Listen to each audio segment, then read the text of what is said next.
Assalamualaikum warahmatullahi wabarakatuh. Waalaikumsalam warahmatullahi wabarakatuh. Halo teman-teman, gimana nih kabarnya? Baik, alhamdulillah. Alhamdulillah. Perkenalkan, nama aku Aulia Dewi Oktaviani yang akan bertugas sebagai moderator dan akan membimbing jalannya diskusi kita kali ini. Sebelum kita lanjut ke topik yang akan kita diskusiin, aku minta dong teman-teman untuk memperkenalkan diri terlebih dahulu, kayak namanya, asal, umur, hobi, atau yang lainnya juga boleh. Yang pertama, ke Arin dulu kali ya. Kepada Arin, saya persilahkan untuk perkenalan diri. Ya, baik. Terima kasih kepada moderator Aul. Halo, selamat malam. Perkenalkan, nama aku Arin Ega Filia. Bisa dipanggil Arin, umur 20 tahun, asalnya dari Kerawang, hobinya ya tiduran-tiduran aja. Terima kasih Arin. Selanjutnya kita ke Amelia Kartika. Silakan Amel. Makasih Aul. Salam kenal semuanya. Nama aku Amelia Kartika, asal dari Bekasi. Umurnya 20 tahun, hobinya main game. Makasih. Makasih Amel. Selanjutnya kita ke Ahmad Fadilah. Silahkan. Oke, terima kasih Aul selaku moderator.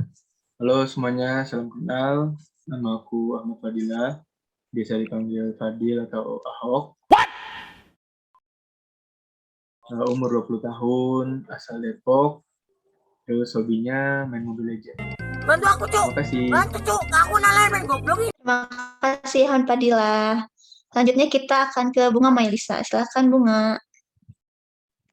Terima kasih Aul. Malam semuanya, perkenalkan nama saya Bunga Mairisa. Umur 20, asal Lampung. Hobi, nggak ada hobi, tapi aku suka nonton drama. Terima kasih. Tidak boleh ya? Kamu selingkuh ya sama cowok? Coba tahu enggak, itu cuma teman aku. Jangan bohong. Terima kasih Bunga. Yang terakhir ada Anissa Sunatari. Silahkan. Terima kasih Aul. Perkenalkan, nama aku Anissa Sunatari. Umurnya 21 tahun, asal Jakarta. Hobinya main HP.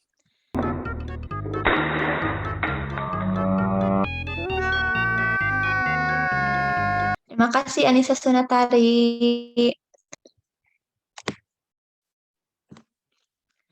Di sini kita diskusinya santai aja ya teman-teman. Baik, karena teman-teman sudah memperkenalkan diri semua, kita akan melanjutkan diskusi kita kali ini. Topik yang akan kita bahas yaitu berkaitan dengan fungsi hukum yang relevan terhadap kebijakan pemerintah mengenai PPKM. Tapi sebelumnya aku pengen ngejelasin dulu nih, apa sih PPKM itu secara umumnya, biar kita nanti diskusinya tuh nyambung gitu kan. Baru nanti aku bakal nanya gimana sih pendapat teman-teman mengenai PPKM ini, dan fungsi hukum mana sih yang relevan terhadap kebijakan pemerintah mengenai PPKM ini. Baik, jadi PPKM sendiri adalah kepanjangan dari pemberlakuan pembatasan kegiatan masyarakat. Sebelumnya ada sebutan lain nih yang sudah diperkenalkan pemerintah sejak awal pandemi COVID-19, yaitu PSBB dan PKM Mikro. Aturan PSBB mulai diberlakukan pada tanggal 17 April 2020. Kemudian pemerintah memberlakukan istilah baru guna menekankan risiko penyebaran yang lebih tinggi di sejumlah daerah dengan nama PPKM. Nah, PPKM pertama kali itu berlaku pada tanggal 11 sampai 25 Januari 2021, lalu dengan mencakup daerah DKI Jakarta dan 23 kabupaten atau kota di 6 provinsi yang masuk wilayah berisiko tinggi penyebaran COVID-19. Nah, terus di awal Juli 2021, pemerintah kembali memberlakukan istilah PPKM darurat. Hal ini dilakukan imbas dari lonjakan kasus COVID-19 termasuk dari varian yang baru. PPKM darurat berlaku dari tanggal 3 sampai 20 Juli 2021, termasuk khususnya di Jawa dan Bali. Namun seiring kasus yang terus meningkat, PPKM darurat juga diperluas di 15 daerah di luar Jawa dan Bali. Nah, untuk itu aku mau nanya dong ke teman-teman gimana sih pendapat atau argumen teman-teman mengenai PPKM di daerahnya masing-masing. Atau gimana sih perasaannya gitu? Halo teman-teman juga boleh kalau mau jelasin dulu fungsi hukum itu apa aja sih, baru nanti dikaitin sama PPKM ini. Nah, untuk yang pertama, aku pengen dengar nih argumen dari Arin Egafilia. Silakan Arin. Iya, baik. Terima kasih kepada Aul.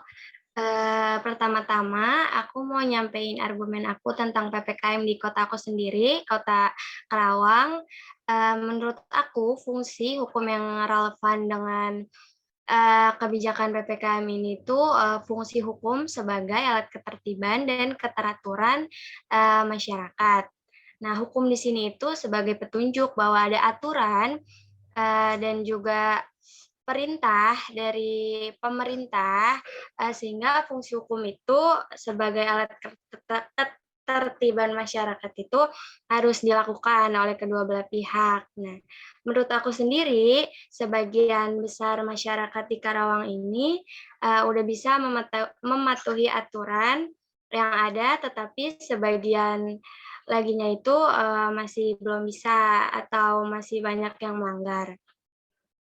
Padahal kan ini untuk memutuskan penyebaran COVID-19 ya. Jadi kalau menurut aku kita atau masyarakat sama pemerintah itu harus lebih berpartisipasi di dalam mencegah COVID-19 ini. Jadi menurut aku sendiri, hukum sebagai alat ketertiban itu di Kota Karawang belum begitu terrealisir atau belum begitu maksimal. Itu sih dari aku. Baik, terima kasih Arin atas argumennya. Barangkali ada nih teman-teman yang pengen nanya ke Arin terkait PPKM di daerah Arin. Iya, aku mau nanya sama Arin. Kan tadi Arin bilang di Karawang orang-orangnya sebagian masih ada yang matuin, ada yang enggak. Nah itu kenapa kayak gitu? Apa karena masyarakat sendiri yang ngeyel, apa karena pemerintahnya yang kurang tegas? Ya, itu aja. Terima kasih. Oke, baik Fadil, aku jawab ya.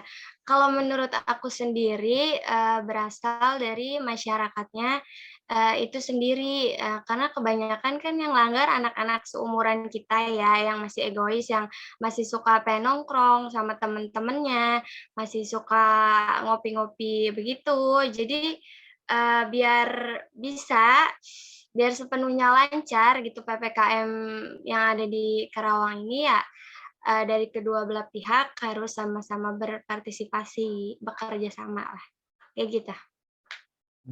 Oh, oke, Arin. Makasih jawabannya. Makasih Pak Dia. Sama-sama. Baik, apa teman-teman yang lain ada yang ingin bertanya juga kepada Arin?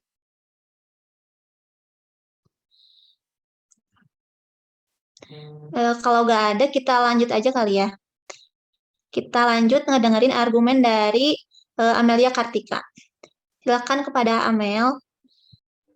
Iya, terima kasih Aul. Sebelumnya aku mau ngejelasin dulu salah satu fungsi hukum, yaitu fungsi hukum sebagai pemeliharaan ketertiban dan keamanan masyarakat. Maksudnya itu, hukum dapat membatasi gerak seseorang dalam melakukan berbagai aktivitas, sehingga hukum berperan penting dalam mencegah terjadinya perilaku yang menyimpang. Dengan mematuhi dan menegakkan hukum secara baik, maka dapat menciptakan ketertiban dan keteraturan masyarakat, sejalan dengan kebijakan pemerintah yang menerapkan PPKM. PPKM ini berfungsi untuk membendung laju kenaikan angka positif virus COVID-19. Nah, dampak PPKM darurat di Bekasi ini mulai memasuki zona hijau. Selama penerapan PPKM ini, pemerintah daerah telah mengikuti semua kebijakan pemerintah pusat, seperti menutup mal sementara, kecuali akses ke toko obat itu, menutup sementara fasilitas umum, tempat ibadah tidak dilakukan secara berjamaah, dan transportasi umum dibatasi. PPKM berjalan dengan baik namun kurang maksimal karena kurangnya dukungan dari masyarakat untuk menerapkan protokol kesehatan. Gitu. Makasih. Baik, makasih Amel atas argumennya. Barangkali ada teman-teman yang ingin bertanya ke Amel.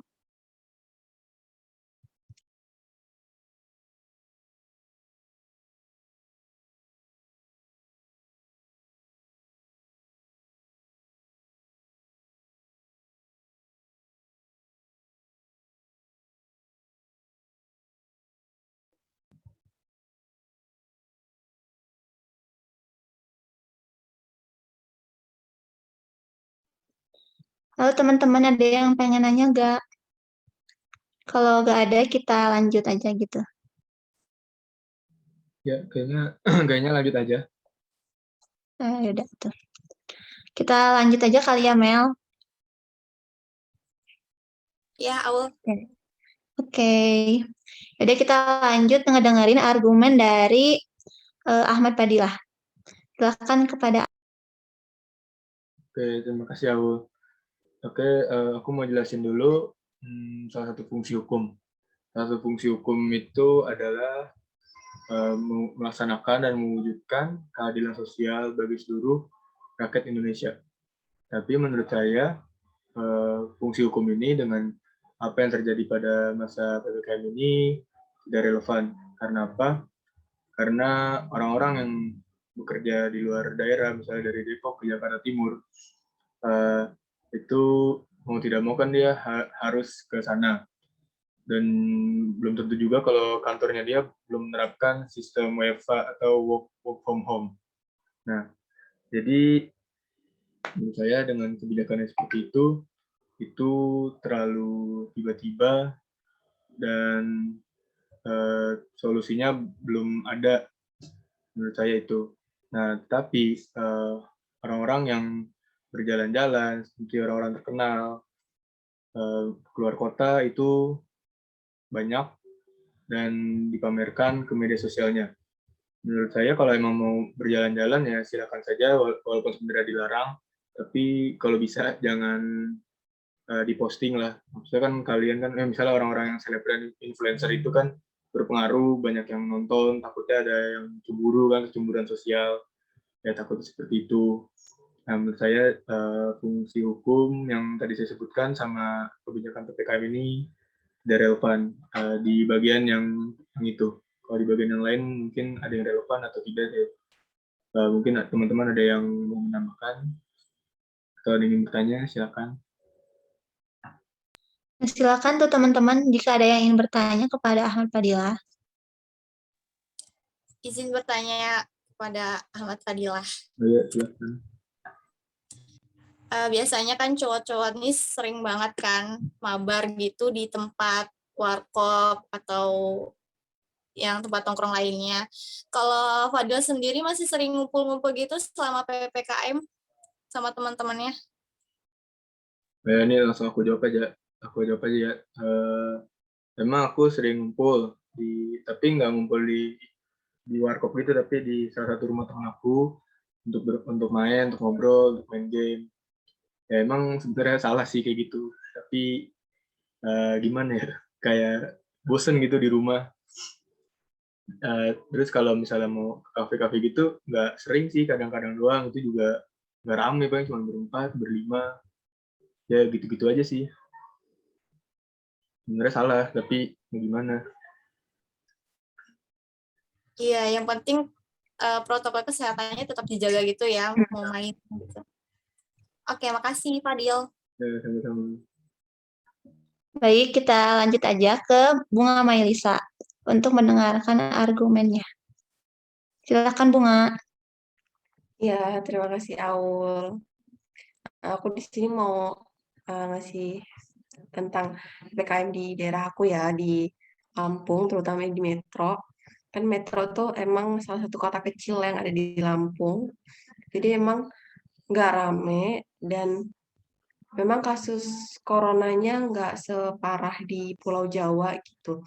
Tapi memang kemarin sempat diberlakukan PPKM level 4 karena termasuk masuk zona merah juga. Dan selama PPKM juga beberapa hari pertama itu memang ketat dan disekat-sekat gitu. Tapi setelah beberapa hari itu kayak memang cuma disekat tapi nggak ada petugas yang mengawasi. Jadi PPKM-nya itu nggak berjalan secara optimal gitu. Terus dari warganya juga nggak sedikit yang masih nggak mau pakai masker gitu kemana-mana, nggak pakai masker, masih ada yang banyak yang nongkrong gitu sih. Terus memang toko-toko tutup. Kalau misalkan kayak mall gitu, di tempat aku nggak ada mall, jadi sepi aja. Terima kasih. Oke, Bunga. Ada gak nih teman-teman yang pengen nanya ke Bunga Aku seputar izin untuk Bunga. Kalau silakan Anissa. kalau ke Lampung itu ada syarat-syarat untuk ke sananya nggak sih, kayak harus vaksin atau gimana itu harus di swab? Terima kasih. Oh iya, aku langsung jawab ya, Sunan. Jadi yang memang setahu aku, kalau misalkan mau ke Lampung kan dari Pulau Jawa nih ke Lampung keluar pulau minimal harus ada. Nah, kalau misalkan naik pesawat itu minimal PCR. Cuman kalau misalkan lewat transportasi darat kayak naik Damri, Damri itu dia vaksin pertama, tapi swab aja gitu, PCR-nya enggak. Nah, setelah PPKM ini turun, vaksin enggak jadi syarat yang diwajibkan lagi, tapi dia cuma swab aja, dan swab-nya itu disediakan oleh Damri-nya gitu. Itu sih syarat-syaratnya. Oke, baik. Makasih, Bunga. Sama-sama. Kalau sekarang situasi kondisinya udah lebih baik dari bulan-bulan sebelumnya belum, Bung? Apa masih sama gitu?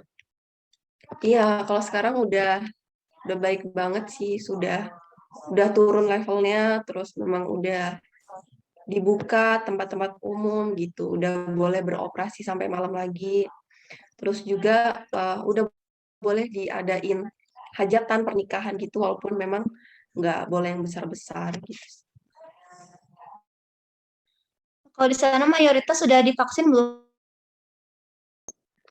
Iya, sekarang udah banyak ngejar vaksin, karena kan sebelumnya banyak yang nggak mau divaksin kan karena takut ini itu. Dan di sini memang sebenarnya agak susah ya cari vaksin. Beda kan kayak kalau di sana tuh disediain kan di Pulau Jawa banyak di puskesmas segala macam. Nah, kalau di sini tuh enggak, rebutan dan kuotanya tuh sedikit. Jadi mungkin tiap minggu tuh ada cuma 200 dan kita daftar tuh rebutan. Minggu besoknya 200 kayak gitu. Berarti harus perjuangan banget kali ya kalau mau vaksin di sana. Iya, harus rebutan banget. Daftarnya harus sebelum-sebelumnya. Harus ada orang dalam malah Teman-teman kayaknya ya. Dari RT-nya. Biar bisa vaksin. teman-teman di sini udah pada divaksin belum nih?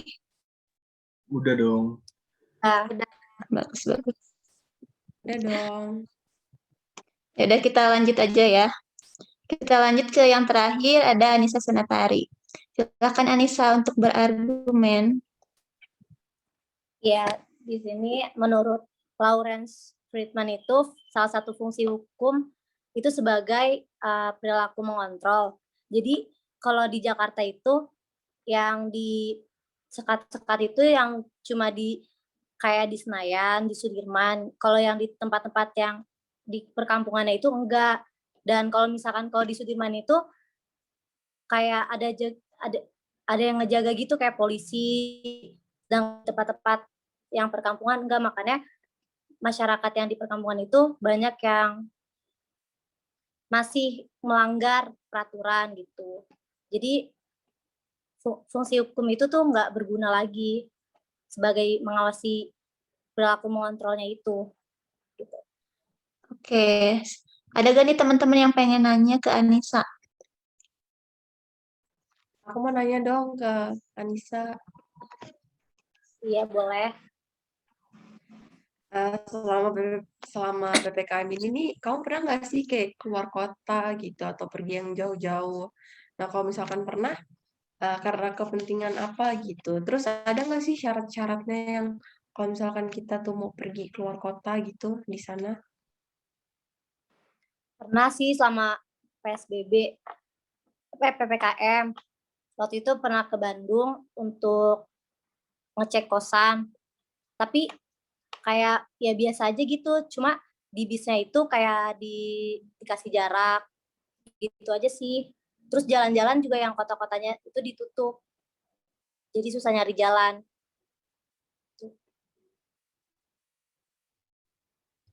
Nah, oke, ada yang mau nanya lagi kan nih?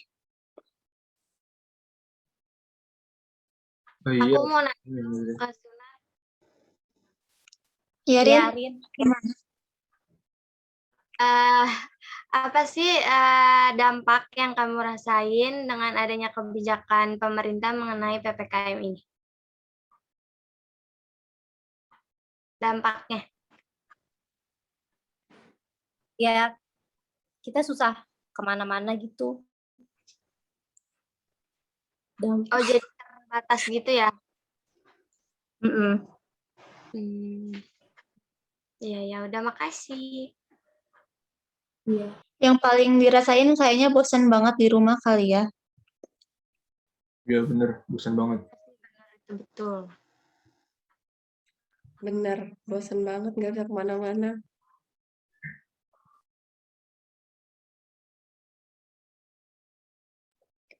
Gimana nih teman-teman, ada yang mau saling nanya lagi apa enggak? Kalau nggak ada, aku langsung ke kesimpulan aja. Iya aku mau nanya dong ke Aul, kalau di daerah Aul itu kayak gimana ya itunya? Kondisinya di PPKM di daerah Aul itu efektif apa enggak? Nah, oke. Kalau di daerah aku pas awal-awal PPKM itu diberlakuin ganjil genap gitu. Jadi kalau tanggalnya ganjil, cuma boleh plat ganjil yang keluar gitu. Nah, kalau ada plat genap disuruh putar balik gitu. Tapi itu tuh cuma berlaku 1 sampai 2 hari doang ketatnya. Kesananya mah ya udah longgar lagi gitu. Jadi nggak efektif sih kalau kata aku mah. Awal dong berarti ya. Mm-mm. Oke, terima kasih Aul. Udah sih gitu. Ya. Gimana nih teman-teman, ada yang mau saling nanya lagi apa enggak? Apa langsung ke kesimpulan aja? Kayaknya cukup, langsung aja ke kesimpulannya Aul. Kalau cukup, aku langsung ke kesimpulan aja ya.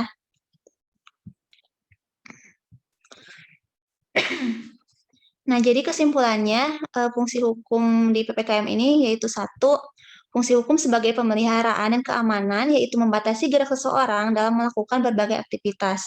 Sehingga hukum berperan untuk mencegah terjadinya perilaku untuk menyimpang. Sejalan dengan kebijakan pemerintah yaitu pemberlakuan PPKM, tujuan dari PPKM ini untuk membendung laju kenaikan COVID-19. Tetapi fungsi hukum tersebut tidak berjalan dengan semestinya. Yang kedua, fungsi hukum sebagai alat ketertiban dan keteraturan atau keamanan masyarakat. Sebagian sudah bisa mematuhi aturan atau hukum yang berlaku, walaupun sebagian kebijakan PPKM yang dilakukan pemerintah belum sepenuhnya berjalan lancar.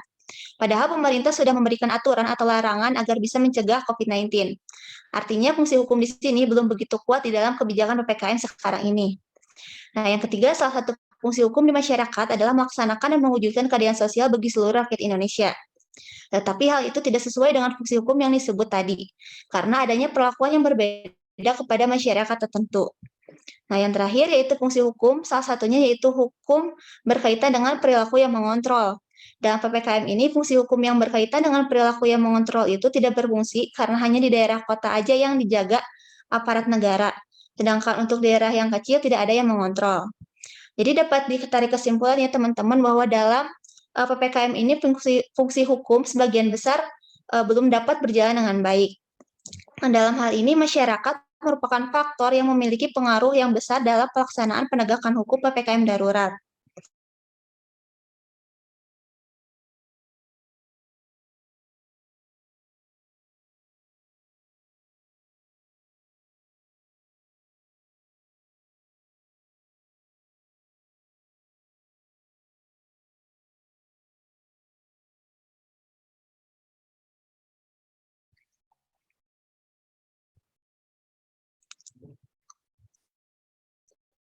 Apa ada yang pengen nyoba narik kesimpulan lagi? Apa sudah cukup? Cukup sih. Intinya ini aja ya, nggak banyak yang nggak relevan sama PPKM, fungsi-fungsi hukum. Iya, Oke. ya udah. Oke. Ya, terima kasih teman-teman atas waktu dan argumennya. Selamat malam. Wassalamualaikum warahmatullahi wabarakatuh.